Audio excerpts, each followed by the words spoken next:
जनसंवाद खबर में आपका स्वागत। घोसी के परावन में जमीनी विवाद को लेकर दो पक्षों में हुई मारपीट, मां बेटा हुआ घायल। दरअसल मामला घोसी थाना क्षेत्र के परावन गांव का है, जहां पूर्व से चल रहे जमीनी विवाद को लेकर तनातनी मारपीट में तब्दील हो गई। मारपीट की घटना में महिला समेत 2 लोग घायल हो गया। घायल महिला भारती कुमारी एवं पवन कुमार को इलाज को लेकर घोसी पीएचसी में भर्ती कराया गया है, जहां मां बेटा का इलाज जारी है।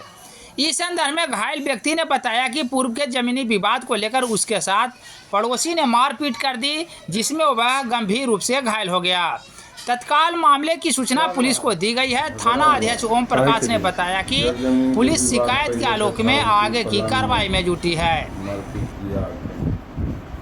ये वो घायल है आप लोग? 2 हैं हम लोग, तीनों बाबूजी के भी कुछ मार है। क्या नाम है आपका? पवन कुमार। और उनका क्या नाम है? भारती कुमारी। के मारपीट किया है? गोतिये मारा पीट किया है। काहे के लिए?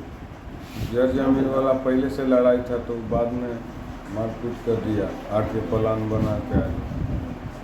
अच्छा, थाना में गए हैं? जी गए हैं। अच्छा,